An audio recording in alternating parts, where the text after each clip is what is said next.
It's like, no, it doesn't. All right? Look, no means no. No, that means no, all right? But no, stop it. What are you doing? Oh, my God. You're being so bad. Stop it. No. Yeah, that's not a fucking no. That means I want to do it, but I'm afraid you're going to judge me, so I'm just going to make it look like it was your idea so you don't figure out that I've already performed this act with 40 other fucking people, right? But then you go to court and you get a bad read and there's some guy reading it. Your Honor, she said no. Stop it. What are you doing? You're being so bad. Yeah, and you're just sitting there like, she didn't fucking say it like that. She didn't say it like that. So, I'm sick of Obama's wife. Yeah. This isn't some Republican rant either. It's just kind of first ladies in general. You know, I don't know what it is. All throughout my life, with each presidency, like these first ladies, they've just gotten more and more like chatty. You know? More and more chiming in, like leaning into the frame, spitting out their ideas. It's just like, well, why are you talking? Right? You weren't elected. Shut up. Your husband's not running a lemonade stand here. He's running the country. You don't just chime in. Let me guess, is this considered sexist? It is? Why? Well, okay, you just nodded there, lady. Let me ask you this, all right? Let's say you had a leak in your house, okay? You call a plumber up. He shows up, and he goes, yeah, I think the leak's coming from the upstairs bathroom. We need to shut it up, blah, blah. Then all of a sudden his wife walks in, who isn't a plumber. And then goes, hey, you know, I'm actually thinking it's kind of hey. Wouldn't you be like, with all due respect, shut the up. I need a plumber in this moment. I'll extend an olive branch here. All right, at some point, there's going to be the first female president, right? Exactly. Which means at that moment, you're going to have the first male first lady, right? And when that happens, that dude needs to shut his trap. I don't want to hear a word out of him. I want to hear from the president. You, sir, go do some first lady stuff, all right? Go get yourself some gloves that go up to your elbows. Smile and nod during speeches. Go put your own flair redecorating the White House, right? Which leads you to Michelle Obama, right? Now she's sitting there holding up those hashtags. Remember that hashtag, bring back our girls? Remember that? It's like, that blew my mind. It's like, why are you showing me that? I'm a stand-up comedian. Like, what am I going to do to get those girls back? Why don't you look across the dinner table? It's like, you see that guy? That is the leader of the free world. Tell him to pick up a phone, call some Navy SEALs and solve it. What am I going to do? Show up with a sharpened mic stand? Hey, Michelle said to bring him back. I will get married, you know. I was making that. I'll definitely get married someday, you know.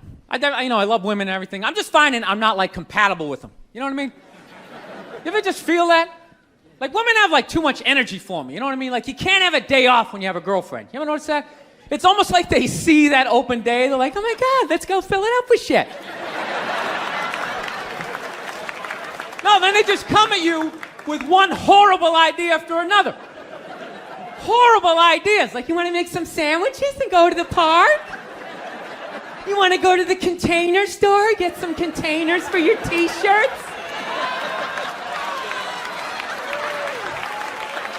This is the worst one. You ever get this one? You want to go to brunch? You want to go to brunch on Sunday? And inside you're like, fucking no! But you can't say that, right? You gotta keep them happy. So what do? You agree. Like, yeah, let's go to brunch. What a great idea. Why would you want to sleep in on a Sunday when you can go pay $18 for eggs? Now you're thinking. Now you're thinking. Then we can sit around to listen to your friends have moronic conversations about the eggs. Like, is that pesto? Is that pesto in your omelet? Oh, it's asparagus. It's asparagus. I thought it was pesto. Oh, you just want to flip the whole fucking table over? horrendous. I'm trying to learn to pick my battles when I date girls. I usually argue with women all the time, man. I'm stupid like that, you know? Like, I dated this girl one time. She was, like, really into, like, women's issues. So we used to always have these dumbass arguments. Like, one time she came up to me and she goes, okay, explain this to me, Bill. Why does a guy make more an hour to do the exact same job, huh? I go, I'll tell you why. Because in the unlikely event that we're both on a Titanic and it starts to sink, for some fucked up reason, you get to leave with the kids and I have to stay. Yeah, that's why I get the $1 more an hour. No, think about it. If there's a house fire, it's always women and children first. I got to stand there with, like, the back of my shirt on fire going, let's go, people, let's go, let's go. So that's how I look at it. No, it's a $1 an hour surcharge. That if something fucked up happens, either I can't leave or I gotta, like, get in the way of it to give you a head start, like, rabid dog, run, honey, 1 Mississippi, 2 Mississippi. You hear a bump in the night, I gotta go check it out, like, yes, he does have a knife. Anytime there's a hostage situation, who do they negotiate for first? Well, at least let the women and children go. Well, what about me? Bullets hurt me too. Why the fuck do I gotta stay in the vault?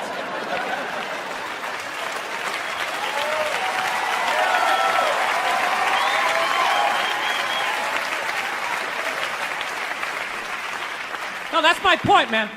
Where are all the feminists in those situations? You know what I mean? You can't find them. There are no feminists in a house fire. That's a guarantee. You could take the most hardcore feminist, some chick right in your face, like, you chauvinistic son of a bitch, little short, little haircut, the whole 9 yards, right? Second those flames break out, she's gonna twist those little hairs into pigtails. No, I'm just a girl. I wanna go play jump rope. And leave you standing in a burning house like you're not flammable. You know, but I'm not a dick, though. I'm not saying I think a woman should make $1 less an hour to do the same job. All I'm saying is if you're gonna make what I make when the boat sinks, you better be standing right there next to me, listen to that guy play the cello. Then you get the corner office. You get all the benefits or whatever. So let's talk white women here, shall we? Let's talk white women. White women, you're amazing. Amazing your accomplishments over the last few years. I gotta tell you, the way white women somehow hijacked the woke movement, generals around the world should be analyzing this. Just to refresh your memory, the woke movement was supposed to be about people of color, not getting opportunities, the at-bats that they deserved, finally making that happen. And it was about that for about 8 seconds. And then somehow, white women swung their Gucci-booted feet over the fence of oppression and stuck themselves at the front of the line. I don't know how they did it. I've never heard so much complaining in my life from white women. My life is so hard with my SUV and my heated seats. You have no idea what it's like to be me. Trash and white guys, the nerve. Where's the camera? The nerve of you white women.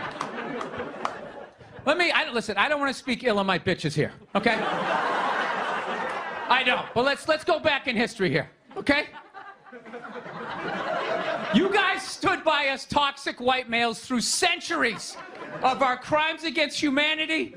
You rolled around in the blood money, and occasionally, when you wanted to sneak off and hook up with a black dude, if you got caught, you said it wasn't consensual. Yeah, that's what you did. That's what you did. So why don't you shut up, sit down next to me, and take your talking to.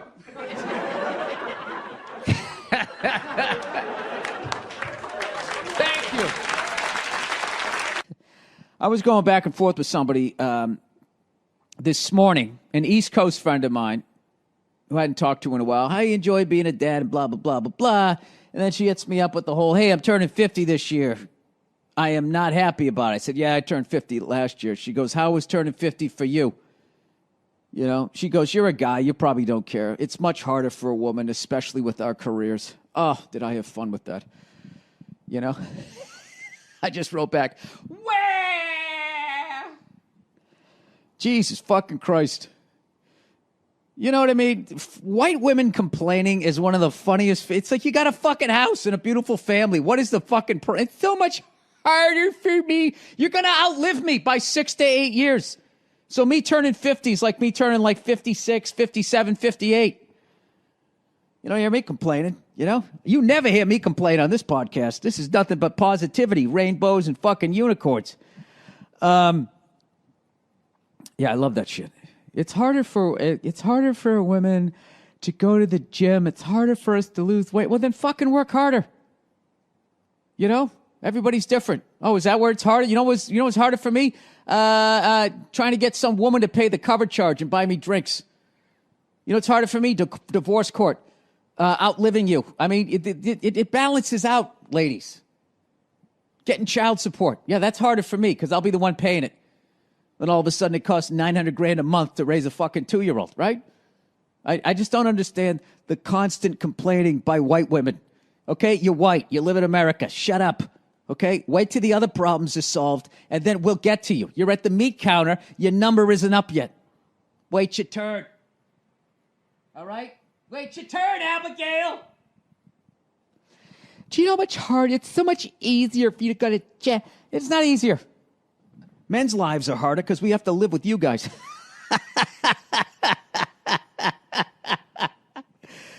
Oh man, I want to become friends with a lesbian couple, and I want to like be friends with like the chick in the relationship that's got to handle more of the dude shit.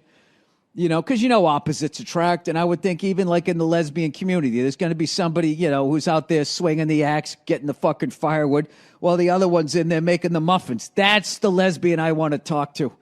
Right into my podcast, please. You know, I want to know if those lesbians, on average, die sooner than the dainty lesbian. You know, the lesbian who's got to go out on the fucking roof and adjust the fucking DirecTV satellite fucking thing in the middle of the fucking rain. That's who I want to hear from. That's the study I would be doing.